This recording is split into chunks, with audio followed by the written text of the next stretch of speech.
দিন যতই ঘনিয়ে আসছে, হাজিদের উপস্থিতি ততই বাড়ছে। পবিত্র হজ শুরু।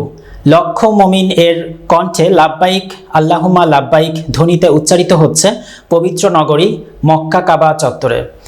সৌদি আরব জেদ্দা থেকে প্রতিনিধি জামাল হোসেন স্বপন এর তথ্যচিত্রে বিস্তারিত। পবিত্র হজ হচ্ছে গোটা মুসলিম ভ্রাতৃত্বের ঐক্যের এক মহাসম্মেলন। বিশ্বের বিভিন্ন প্রান্ত থেকে আসা হাজিরা মক্কা এসে ইবাদতে মশগুল, পাশাপাশি মিনা, মুজদালিফা, আরাফা, তায়েফ, মদিনা সহ বিভিন্ন পবিত্র স্থানগুলো পরিদর্শন করেছেন হাজিরা। আবার ফিরে এসে আল্লাহকে রাজি খুশি করানোর জন্য নিজের জীবনের গুনাখাতা মাফ করে আবার যেন নিজ ভূমিতে সুস্থভাবে ফিরে যেতে পারে, এই লক্ষ্যে হজের বিভিন্ন কার্যক্রম চালিয়ে যাচ্ছেন। এর মধ্যে পবিত্র ভূমি মক্কাতে পৌঁছেছেন বিশ্বের বিভিন্ন দেশ থেকে আসা লাখো হজ প্রত্যাশীরা। 20 মে পর্যন্ত শুধু বাংলাদেশ থেকে গিয়েছেন 51,947 জন। অন্যদিকে নিরাপত্তার চাদরে ঘিরে ফেলা হয়েছে পুরো মক্কা নগরী। এবার স্বল্প সময়ে বাংলাদেশ থেকে বিপুল সংখ্যক মুসল্লি হজে যাওয়ায় ধন্যবাদ জানিয়েছেন সৌদি সরকার। অন্যদিকে অন্যান্য বারের চেয়ে এবারে হাজিদের লাগেজ ব্যবস্থাপনা ফিরে এসেছে শৃঙ্খলা। রোড টু মক্কার আওতাধীন দায়িত্বপ্রাপ্ত কোম্পানির আল মিনার চেয়ারম্যান জানিয়েছেন, শুরুতে কিছুটা বিলম্বনা হলেও তাৎক্ষণিক ব্যবস্থা নেওয়ার কারণে হাজিদের লাগেজ যথাযথ সময় তাদের নিজ হোটেলে পৌঁছেছে। অন্যদিকে অন্যান্য বারের চেয়ে এবার হাজিদের লাগেজ ব্যবস্থাপনা ফিরে এসেছে শৃঙ্খলা। রোড টু মক্কার আওতাধীন দায়িত্বপ্রাপ্ত কোম্পানির আল মিনার চেয়ারম্যান জানিয়েছেন, শুরুতে কিছুটা বিলম্বনা হলেও তাৎক্ষণিক ব্যবস্থা নেওয়ার কারণে হাজিদের লাগেজ যথাসময় তাদের নিজ হোটেলে পৌঁছে দেওয়া হচ্ছে। এদিকে পবিত্র নগরী মক্কায় অবস্থানরত বাংলাদেশি হাজিদের দিনরাত নিরলসভাবে স্বাস্থ্য সুরক্ষা ও সেবা প্রদানে কাজ করেছেন বাংলাদেশ থেকে আসা একটি বড় চিকিৎসক দল। প্রয়োজনে রোগীদের মক্কায় অবস্থিত বিভিন্ন হাসপাতালে উন্নত চিকিৎসার জন্য প্রেরণ করা হচ্ছে। পাশাপাশি বাংলাদেশ হজ মিশনের সহযোগিতায় ওই সব রোগীদের মনিটরিং ও প্রয়োজনীয় সহযোগিতা প্রদান করার হচ্ছে বলে জানিয়েছেন মক্কা হজ কাউন্সিলর মোহাম্মদ জহিরুল ইসলাম। এখন পর্যন্ত বাংলাদেশ থেকে 51,278 জন সৌদি আরব পৌঁছেছেন। এদের মধ্য থেকে ইন্তেকাল করেছেন 9 জন হজযাত্রী। চাঁদ দেখার সাপেক্ষে 2025 সালের পবিত্র হজ অনুষ্ঠিত হবে 5 জুন।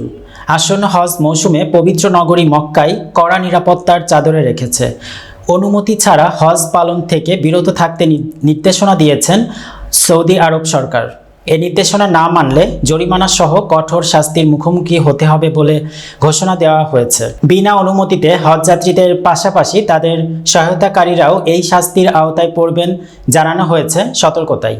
আমি যতটুকু জানতে পেরেছি, এই রোড টু মক্কার যে সার্ভিসটা, এটা একটা বাংলাদেশি কোম্পানি। তো সবার মুখে শুনতেছি সুপার সার্ভিস দিচ্ছে। এই সার্ভিসটার জন্য মনে হয় আলবিনা ইন্টারন্যাশনাল, যতটা আমরা শুনেছি, তারা এইখানে এডুকেটেড পারসন, শিক্ষিত ছেলে পেলে বাংলাদেশি, তাদেরকে নিয়োগ দিয়েছে। ধন্যবাদ ভাই। যে রুট টু মক্কার দায়িত্ব পালন করতেছি 2025 সালে। আলহামদুলিল্লাহ, এই দায়িত্বটা নেওয়ার একমাত্র উদ্দেশ্য হলো, বিগত বছরগুলিতে আমরা দেখছি আমাদের এজেন্সির মালিক হাজি সাহেবরা যখনই আমাদের লাখেজের ব্যাপারে কোনো প্রশ্ন করছে, আমরা কখন পাবো বা আমাদের লাখেজের খবর কি, আমরা কিন্তু সঠিক কোনো তাদেরকে উত্তর দিতে পারি নাই, যেহেতু এখানে ম্যানেজমেন্টটা সম্পূর্ণ একটা সৌদিয়ান কোম্পানি উপরে ছিল। তো সেই পরিপ্রেক্ষিতে আমরা চেষ্টা করতেছি যে অন্তত আমাদের এজেন্সিগুলি আমাদের হাজি সাহেবদের লাকেজগুলি যদি হোটেলে সময় মতো যত সম্ভব তাড়াতাড়ি যেন আমরা এই লাকেজগুলি তাদের হাতে পৌঁছাই দিতে পারি, সেটাই আমাদের আসল উদ্দেশ্য। আলহামদুলিল্লাহ, এই উদ্দেশ্যকে সামনে রেখে আপনারা জানেন যে রোড টু মক্কার আওতায় বাংলাদেশি হজযাত্রীদের সৌদি আরব পর্বের ইমিগ্রেশন ঢাকাতে সম্পন্ন হচ্ছে।